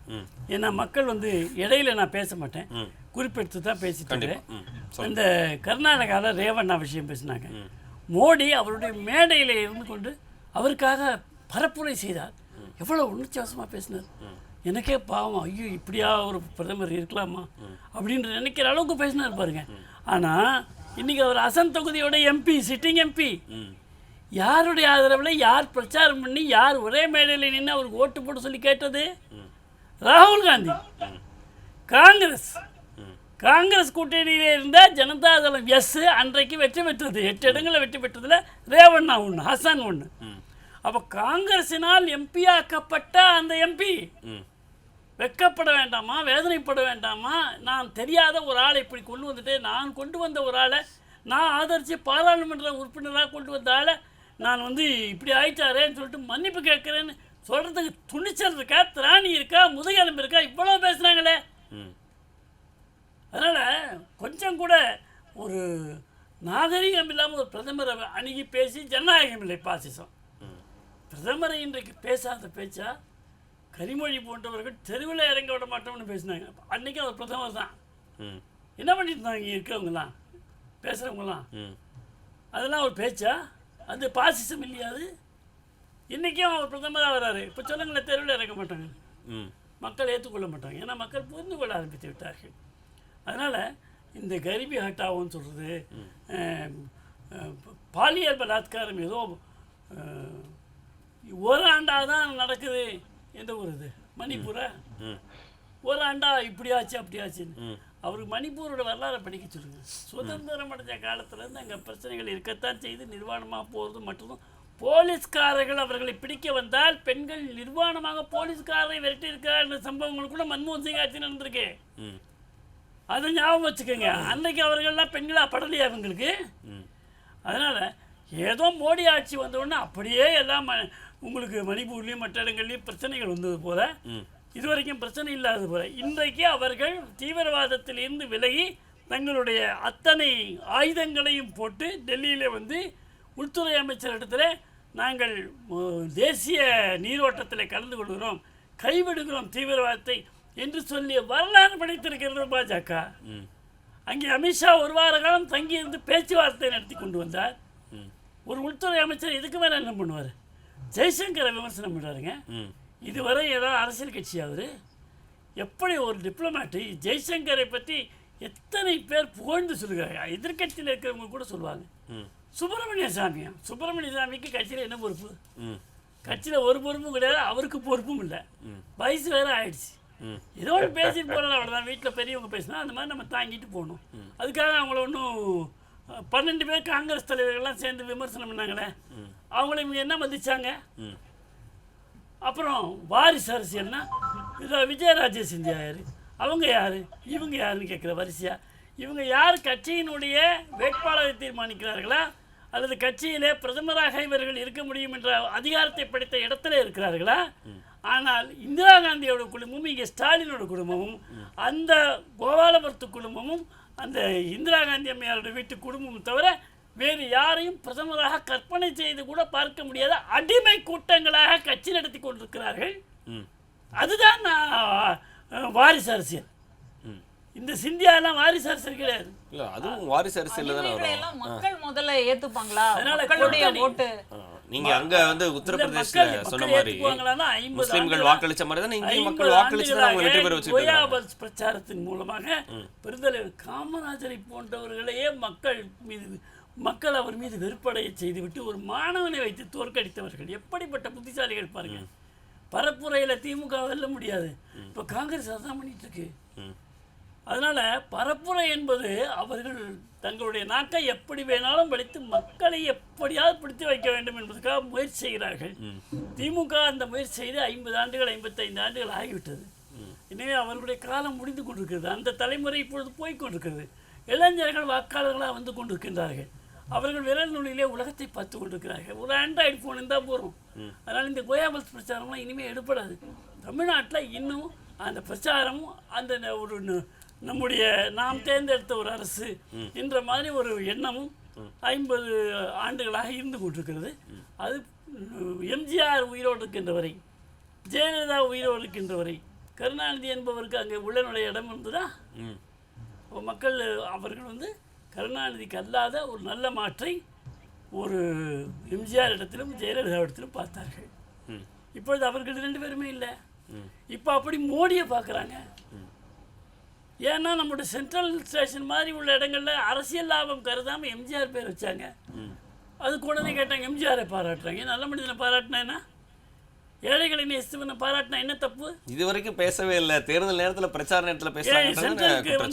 தேர்தல் நேரத்தில் வச்சாங்க பேரு இல்ல பேர் வைக்கும் போது ஓகே. இப்போ வந்து கூட்டத்தில் இங்கே நந்தனம் கூட்டத்தில் பேசும்போது தான் அந்த மாதிரியான வார்த்தைகளை வந்து ஒரு பயன்படுத்தி முன்னாடி ஒன்றும் 3000 காணொலி ரேவண்ணாபதி வந்ததுன்னு எப்போ வந்ததுங்க? எப்போ நடந்த சம்பவம் இதெல்லாம்? இல்ல நான் எல்லாரையுமே தான் சொல்றேன். எலெக்ஷன் ஆட்டத்துக்காக எல்லாரும் பண்றதே தான் சொல்றேன். சம்பவம் இந்த 3 நாள்ல 3000 காணொலி வந்திருக்கு.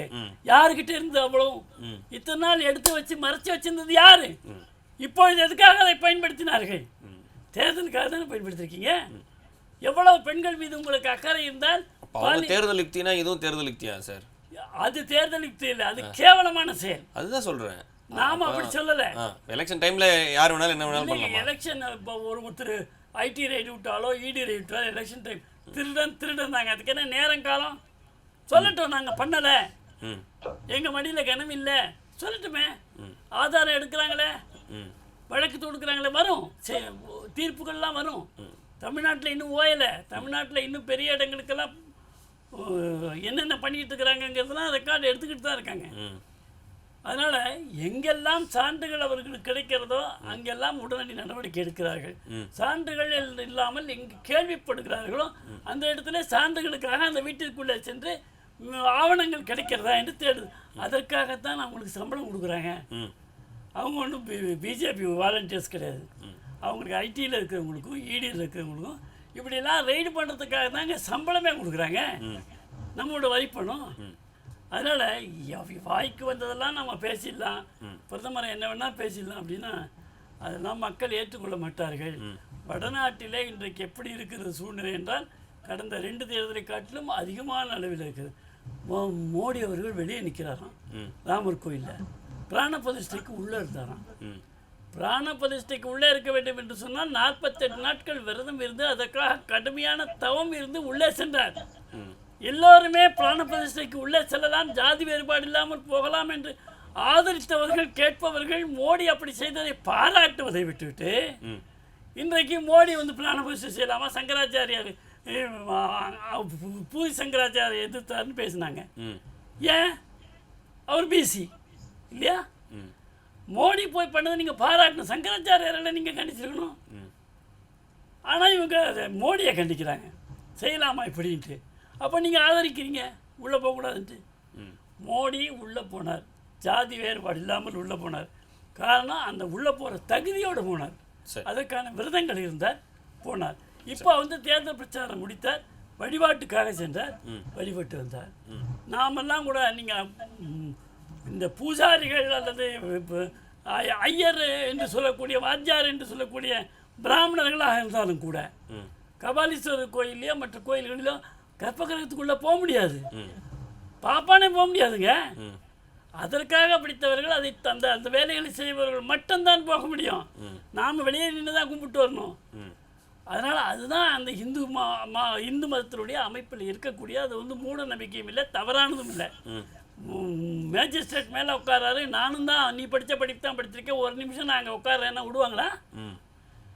அதுக்கே ஒரு தகுதி இருக்குது. அந்த தகுதி அவங்களுக்கு வந்து சேர்ற வரைக்கும் அவங்க காத்து தான் இருக்கணும். அவங்களோட புத்திசாலியாக இருக்கக்கூடிய எத்தனையோ வக்கீல்கள்லாம் அந்த தகுதி இல்லாமல் போயிருக்கிறாங்க. ஒரு குறிப்பாக அவங்களுக்கு எடுத்துக்காட்டு சொல்லணும், சிவாஜி கணேசன் மாதிரி ஒரு நடிகர் உண்டா தமிழ்நாட்டில்? இது வரைக்கும் காங்கிரஸ் ஆட்சியிலே இருந்து காங்கிரஸ்லேயே இந்த சிவாஜி கணேசனுக்கு உயரிய விருதுகள் கொடுத்துருக்காங்களா? அவருக்கு அங்கீகாரமாக கொடுத்துருக்காங்களா? அந்த மாதிரி யாருக்கு அரசாங்கம் கொடுக்கணுமோ அவங்களுக்கு கொடுக்கும். இப்போ சாமானியர்கள், ஏழை எளிய மக்கள், கட்சி வேறுபாடு பார்க்காமல் அவர்களுக்கெல்லாம் இன்றைக்கு பாரத நாட்டினுடைய உயர்ந்த விருதுகள் வழங்கப்படுகிறது. மோடி அவர்கள் கொடுத்த பிறகுதானே சாமானியன் கூட பத்மபூஷன் ஆகிறான். இதெல்லாம் ஒரு சாமானிய மக்களுக்கு முன்னுக்கு கொண்டு வருவது இல்லையா? முர்முவை கொண்டு வந்தால் அடையாளம். 40 சீட்டு ஜெயிச்சாங்க மத்திய பிரதேசில் மலைவாழ் மக்கள்கிட்ட. அது தேர்தலுக்காக கொண்டு வந்ததா? மக்கள் நம்புகிறார்கள் மோடியை, மலைவாழ் மக்கள் மோடியை நம்புகிறார்கள். சரி, பிசி எல்லாம் பேசினாங்க இப்போ இவ்வளோ நேரம். நான் கேட்குறேன், மோடி அரசாங்கத்தை முன்பாக இத்தனை பிசிக்கள், இத்தனை பட்டியலின மக்கள் அமைச்சர்களாக இருந்திருக்கிறார்களா? எம்பி எம்எல்ஏக்களாக ஒரு கட்சியிலே தேர்ந்தெடுக்கப்பட்டிருக்கிறார்களா? வரலாறு படித்த கட்சி பாரதிய எல்லாருக்குமான கட்சி பாஜக அப்படின்றதுல பிரதமர் உறுதியா இருக்காரு. எல்லாருக்குமான கட்சி என்பது மட்டுமல்ல, அதை நிரூபித்தும் காட்டிக் கொண்டிருக்கிறார். அமைச்சர்கள் அதிக எண்ணிக்கையில பட்டியல் இனத்தார்களும் பின்தங்கியவர்களும் அதிகமா இருக்கக்கூடிய மோடியோட சர்க்கார்ல மட்டும்தான். முன்னாடி கிடையாது. நாடாளுமன்ற இது தேர்தலுக்கு எங்க கூப்பிட்டாங்க? கங்கா இந்த இந்த நவராத்திரியில மிக விசேஷமானது வடநாட்டுல. இப்போ அதுக்கு என்ன ஒரு நவராத்திரின்னு சொல்லுவாங்க. அந்த நவராத்திரிக்கு அந்த அம்மா போய் தான் ஆர்த்தியை முதல்ல எடுத்தாங்க, புனிதமான இடத்துல. ஏன்னா பாராளுமன்றத்தில் என் கூப்பிட்டா பிரதமரோ குடியரசுத் தலைவரோ ஆளுநரோ புது ஆண்டின் துவக்கத்தில் சட்டமன்றத்துக்கும் பாராளுமன்றத்துக்கும் வருவது தான் மரபு. வேற நேரத்தில் அவங்க வர முடியாது. ஏன்னா வந்தால் அவங்க ஒரு அழைப்பாளர் தான் வர முடியும். சரி, வேற அவங்கள கூப்பிட்டு வேற பிரதமர் திறந்து வச்சா அப்படி அவங்களுக்கு ஒரு மரியாதை இருக்கு, தான் வர முடியும். அந்த மரியாதையை காப்பாற்றி கொடுத்துருக்காங்க. சரி, செல்வம் சார், உங்களுடைய கருத்து, இறுதி கருத்தாவும் அதை எடுத்துக்கிறேன், நேரம் குறைவா இருக்கு. அதாவது சகோதரி பேராசிரியர் வந்து ரொம்ப பலகீனமாக பாடம் எடுக்கிற பேராசிரியராக நான் அவங்களை நினைக்கல. எனக்கு கொஞ்சம் அதிர்ச்சியாவே இருந்துச்சு. ஏன்னு கேட்டீங்கன்னா, இந்தியாவினுடைய குடியரசுத் தலைவர் மேதகு முர்மு அவர்கள் வந்து இந்த 4 நாளைக்கு முன்னால, ஒரு வாரம் 10 நாளைக்கு முன்னால கூட ராமர் கோவிலுக்கு போயிட்டு வந்திருக்காங்க. அதை அவங்க மறந்துட்டாங்க. ஒண்ணு. ரெண்டாவது, நீண்ட நெடுங்காலத்திற்கு பிறகு தமிழ்நாட்டினுடைய செங்கோல் இந்திய நாடாளுமன்றத்தில் இருக்குங்கிறது ஒவ்வொரு தமிழனும் நினைத்து நினைத்து பூரித்து பெருமைப்படணும். ரைட்டு. காங்கிரஸ் கட்சியில என்னமோ வந்து படுகொலைகளே நடக்கல வைக்கலன்னு சொன்னாங்க. அதாவது இந்திரா காந்தி அம்மாவுடைய தியாகத்தை, ராஜீவ் காந்தி அவருடைய தியாகத்தை எல்லாம் சொன்னாங்க. நான் இன்னொன்னு சொல்றேன். இந்திரா காந்தி அம்மா அவர்களுடைய தியாகத்தை, அவர்கள் படுகொலை செய்யப்பட்டதை நாங்கள் வன்மையாக கண்டிக்கிறோம். அதே நேரத்தில் இந்திரா காந்தி அம்மையார் அவர்கள் சுட்டுக் கொல்லப்பட்ட அதற்கு பழிக்கு பழியாக பல ஆயிரக்கணக்கான சீக்கியர்கள் கொல்லப்பட்டதையும் இவங்க மறந்துடக்கூடாது. ஒண்ணு, ராஜீவ் காந்தி அவருடைய படுகொலையை எந்த வகையிலும் நியாயப்படுத்தல. அதே நேரத்துல அந்த கொலை வழக்கு விசாரணை முறையாக நடக்காமலும் அதற்கு பழி தீர்ப்பதற்காக 2009 முள்ளிவாய்க்கால் படுகொலை 1.5 லட்சம் தமிழர்களை கதற கதற கதற மன்மோகன் சிங் அரசு இந்த உருட்டை எல்லாம் நிறுத்துங்க சும்மா. இந்தியாவை ஆண்டுகிட்டு இருக்காங்க. 1.5 லட்சம் தமிழர்களை கதற கதற தாய்மார்கள் கற்பழித்துக் கொண்ட கட்சி காங்கிரஸ் கட்சி. அதனால பதவியேற்பு விழா விருந்தினரா கூப்பிட்டாங்க. ராஜபக்சே போய் பரிசு வாங்கினவங்க, ராஜபக்சே போய் பரிசு வாங்கினவங்க சார். திருமதி கனிமொழியில இருந்து காங்கிரஸ் கட்சியை சார்ந்த எல்லாரும் போய் ராஜபக்சே பரிசு வாங்கினாங்க. தமிழர்கள் ஒருபோதும் காங்கிரஸையும் திமுக மன்னிக்க மாட்டாங்க. குஜராத் நடந்தது, மணிப்பூர் நடந்த அயோக்கிய கணக்கில் அத்தனையும் வந்து காங்கிரஸ் கட்சியை அவ்வளவு பேசும்போது அந்த தமிழர்களுக்கு நீங்க போக முடியல. இட உரிமை கொடுத்தீங்களா? ஒரு பகுதியாக இருக்கிற மணிப்பூருக்கு உரிமை அப்படிங்கிறது என்னாச்சு? பிரதமருக்கு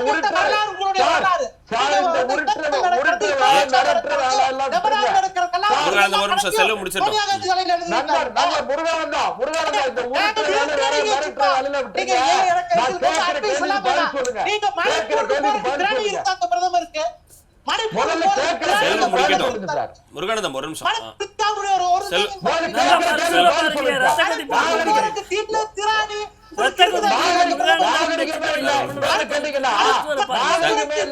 செல்வம் சார், நரேந்திர மோடி அவர் பேசி முடிச்சிட்டோம். முருகானந்தம்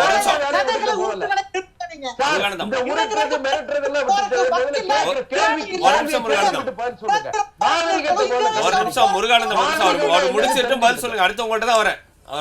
அவர் முடிச்சிட்டோம். செல்வம் முடிச்சிருங்க. அதாவது இது காங்கிரஸ் கட்சிக்கோ திராவிட முன்னேற்ற கழகத்திற்கோ மனித உரிமை மீறல்ங்கிறது வந்து ரொம்ப கைவந்த கலை. இன்னும் சொல்ல போனீங்கன்னா பக்கத்துல தமிழ்நாட்டுல மேல்மான்னு சொல்லி செய்யாருக்கு பக்கத்துல மேல்மாங்கிற இடத்துல ஒரு விவசாயிகள் ஒரு 7 விவசாயிகள் வந்து உரிமைக்காக போராடின விவசாயிகள் மேல குண்டர் சட்டம் போட்டது உலக வரலாற்றுல விவசாயிகள் மேல குண்டர் சட்டம் போட்ட வரலாறு வேற எங்கேயும் கிடையாது. இன்னைக்கு தமிழ்நாட்டில் சட்டத்தின் ஆட்சி நடக்கல, காவல்துறையின் ஆட்சி நடக்குது. இதே மாதிரி இன்னும் கூட ஒன்னு சமீபத்துல ஒரு 3-4 மாதத்திற்கு முன்னால் நடந்த ராஜஸ்தான், மத்திய பிரதேசம், சத்தீஸ்கர், இதுல 2 மாநிலங்கள ராஜஸ்தான்லயும் சத்தீஸ்கர்லயும் காங்கிரஸ் ஆட்சி நடந்தது. அதுல முக்கியம் அந்த மக்கள் எல்லாமே பெரும்பான்மையாக பாரதிய ஜனதா கட்சியை ஆதரிச்சாங்க. இன்னைக்கு இந்தியாவுல நரேந்திர மோடி அவர்கள் தான் இந்தியாவினுடைய காவல் தெய்வமாக இந்தியாவை இதை காப்பாற்றக்கூடிய ஒரு குருவாக, யாரு, ராஜ ரிஷியாக நரேந்திர மோடி அவர்களை மக்கள் கொண்டாடுகிறார்கள். இதை பார்ப்பதற்கும் கேட்பதற்கும் பொறுக்க முடியாமல் ஒரு கொச்சை வாதத்தை, இன்னும் சொல்ல போனீங்கன்னா தவறான அன்பார்லிமெண்ட் சொல்லுவோமே, அதாவது முரண்பாடான வார்த்தை, அதாவது விவாதங்கள்ல கலந்து கொள்ளக்கூடிய நண்பர்கள் எல்லாம் காங்கிரஸ் கட்சி சார்ந்தவர்கள், திமுகவை சார்ந்தவர்கள் வாதம் இல்லாத காரணத்தால், வலிமையான வாதம் இல்லாத காரணத்தால் ஆத்திரப்படுகிறார்கள். அவர்கள் உணர்ச்சி வசப்பட்டு வார்த்தைகளை கொட்டுகிறார்கள். இதை மக்கள் பார்த்து கொண்டிருக்கிறார்கள். மீண்டும் நரேந்திர மோடி அவர்கள் 425 லட்சியம் 400 நிச்சயம் என்கிற அளவில் மீண்டும் 3வது முறை இந்தியாவினுடைய தலைமை அமைச்சராக வாக்காளர் பெருமக்களால் முடிசூட்டப்பட இருக்கிறார், மகுடம் சூட்டப்பட இருக்கிறார். 3வது முறையும் Modi. Okay sir. Manjula ma'am, உங்களுடைய இறுதி கருத்து. இப்போ இவ்வளவு தூரம் வந்து வெற்றி பெறாங்க அப்படின்னு சொன்னா, அப்போ சூரத் போன்ற பகுதிகள், இந்தூர் போன்ற பகுதிகள் எல்லாம் எதிரில் இருக்கக்கூடிய வேட்பாளர்களை எல்லாம் வாபஸ் வாங்க வச்சது ஏன்? அப்புறம் காங்கிரஸ் வேட்பாளரை எல்லாம் வந்துட்டு இந்த பக்கம் மாத்துறது அல்லது கடத்துறது, இந்த மாதிரி வேலைகளை செய்பவர்களை எப்படி வந்து நம்ம வந்துட்டு ஒரு நல்ல மனநிலையில இருக்கிறாங்க, இல்ல வந்து இவங்க எல்லாம் நாட்டை காப்பாத்துவாங்க அப்படின்னு எப்படி நம்மளால நினைக்க முடியும் அப்படிங்கறதே எனக்கு புரியல. அடுத்ததா வந்து சொல்லும்போது ராகுல் காந்தி அவர்களை பத்தி சொல்லும் பொழுது, பாகிஸ்தான்ல இருக்கிறவங்க எல்லாம் ராகுல் காந்தி பிரதமர் ஆகணும் அப்படின்னு விரும்புறாங்க அப்படின்னு ஒரு இதை வந்து கொளுத்தி போடுறாரு. பத்திக்கல. கச்சத்தீவை பத்தி வந்து கொளுத்தி எல்லாம் போட்டார். அப்போ எதுவுமே பத்திக்கல. அப்போ இந்த சூழலை வந்து எடுத்து பார்க்கும்போது நம்ம வந்துட்டு தோத்து போயிடுவோம் அப்படின்றத புரிஞ்சதுனாலதான் இன்னைக்கு இருக்கக்கூடிய பிரதமர் அவர்கள் இந்த மாதிரி வேற வேற செய்திகளை வந்து பேசிக்கிட்டே இருக்கிறாரு. இப்போ வந்துட்டு இவங்க நம்முடைய குடியரசுத் தலைவர் அவர்களுக்கெல்லாம் ரொம்ப பெரிய முக்கியத்துவம் கொடுக்குறாங்க அப்படின்லாம் சொல்றாங்க. ஒரு நாடாளுமன்றத்தை வந்து திறக்கும் பொழுதே அவங்களுக்கான முன் மரியாதையோ அவங்களுக்கான எந்த விதமான மரியாதையும் இல்லை. ராமர் கோவில் திறக்கும் போது கூட அவங்களுக்கான அழைப்பு இல்லை. இது எல்லாமே வந்துட்டு எங்க எதை காட்டுகின்றது அப்படின்றத இன்னும் கூட நம்ம ஜாதி பாத்தலாம் எதுவும் நாங்க பண்ணல அப்படின்னு சொல்லி சொல்றாரு. மக்கள் வந்து மோடி நம்புறாங்க அப்படின்றத ஸ்ட்ராங்கா சொன்னாரு. பிரதமரை வந்து நம்புறாரு. நடந்து வந்த காட்சியை பாருங்க. பிரதமரை வந்து நம்புறாங்க அப்படின்னு சொன்னா ஏன் வந்துட்டு வேட்பாளர்களை எல்லாம் கட்டாயப்படுத்தி ஏன் வாபஸ் வாங்க வைக்கிறீங்க? அந்த கேள்விக்கு பதிலே இல்ல. இல்ல இல்ல இல்ல இல்ல அந்த அளவுக்கு தான் வந்துட்டு இருக்கு. அப்புறம் வந்துட்டு திரிபுரால பாத்தீங்க அப்படின்னு சொன்னா 100% வாக்கு அப்படின்னு சொன்னா 109%, 110% வாக்கு பதிவாகுதுன்னா அப்ப என்ன அர்த்தம்? அப்படின்னா இவிஎம் மிஷின்ல வந்துட்டு எதுக்கு போட்டாலும் வேற ஒரு கட்சிக்கு விழற மாதிரி தானே நீங்க வந்து செஞ்சு வச்சிருக்கீங்க. அப்போ இந்த சூழல்ல நம்ம என்ன பார்க்க முடியும் அப்படின்னு சொன்னா இவர்களினுடைய இயலாமை. அதே மாதிரி பெண்களுக்கு வந்துட்டு முக்கியத்துவம் கொடுக்கறது, பெண்களை வந்துட்டு ரொம்ப இதுவா மேன்மையா வந்து படுத்துறாங்க. ஆனா இது வரைக்கும் மணிப்பூருக்கு வந்து பிரதமர் அவர்கள் போகவே இல்லை. இன்னைக்கு தமிழ்நாட்டுக்கு வந்துட்டு நிறைய தடவை வந்து தேர்தல் பிரச்சாரத்துக்காக வந்தார். ஆனா வெள்ள நிவாரணம், வெள்ளத்து பாதிக்கப்பட்டப்போ ஒரு தடவையாவது வந்து ஆறுதல் கேட்டாரா அப்படின்னு சொன்னா கேட்கவே இல்லை. அப்போ இன்னைக்கு வந்துட்டு இந்த மாதிரி பிரச்சாரத்துக்காக வரார். நம்ம பாண்டி பசார் அந்த சாலைகள்ல ரோட் ஷோ, வாகன பேரணியில வந்து வந்தார். அப்போ 1 மணி நேரம் நடக்க வேண்டிய அந்த ரோட் ஷோ ஏன் 45 நிமிஷத்துல நின்னு போச்சு? அதெல்லாம் வந்து ஒரு பெரிய கேள்வியாவே இருக்கு இன்னைக்கு வரைக்கும் கூட. அதனால இவங்க வந்துட்டு பெண்களுக்கு வந்து பாதுகாப்பா இருப்போம், பிற்படுத்தப்பட்டவர் ஒடுக்கப்பட்டவர்களுக்கெல்லாம் பாதுகாப்பா இருப்போம் அப்படின்னு சொல்லி இந்துக்கள் அப்படின்றத வந்து ஒரு கட்டமைச்சு அதன் வழியாக மற்றவர்களை வந்து ஏமாற்றி, இன்னும் கேட்டா இருக்கக்கூடிய ஒட்டுமொத்த மனிதர்களையும் ஏமாத்தி ஓட்டு வாங்கணும்னு நினைக்கிறாங்க. இந்த 10 வருஷத்துல வாயில வந்து வடை சுடுற இந்த கதையை மக்கள் வந்து நல்லா புரிஞ்சுக்கிட்டாங்க. அதனால இனிமேல் ஒரு சரியான பாடம் இருக்கு. அதனால தான் அதை எப்படி எதிர்கொள்றதுன்னு முடியாம 400ன்னது, அப்புறம் 300 ஆச்சு, அப்புறம் 380, 200, இப்போ 150 கீழே அப்படி வந்து போய்கிட்டே இருக்கு அப்படின்றத இன்னைக்கு நம்ம ஒட்டு மொத்தமா ஒரு கருத்து கணிப்பு அப்படின்றதன் வழியாக நம்ம இன்னைக்கு புரிஞ்சுக்கிட்டோம். அதனால இனிமேல் வந்துட்டு இந்த மாதிரி பேசுறது அப்படின்றது ரொம்பவே வந்து இல்லாம போயிடுச்சு. நம்ம பரீட்சை நேரத்துல பசங்களுக்கு ஒரு கேள்வித்தாளை கொடுப்போம். அவங்க வந்துட்டு இதை மட்டும்தான் படிச்சுட்டு வந்திருப்பாங்க. அதனால நீங்க எந்த கேள்வியை கொடுத்தாலும் இதைத்தான் எழுதுவாங்க பாருங்க. அந்த மாதிரி இன்னைக்கு வந்துட்டு இந்து இஸ்லாம் அப்படின்ற ஒரு வெறுப்பு பிரச்சாரத்தை வந்து பிரதமர் அவர்கள் செஞ்சுக்கிட்டு இருக்காரு. விருந்தினர்கள் அனைவருக்கும் நன்றி. மீண்டும் மற்றொரு நிகழ்ச்சியில் சந்திப்போம். வணக்கம்.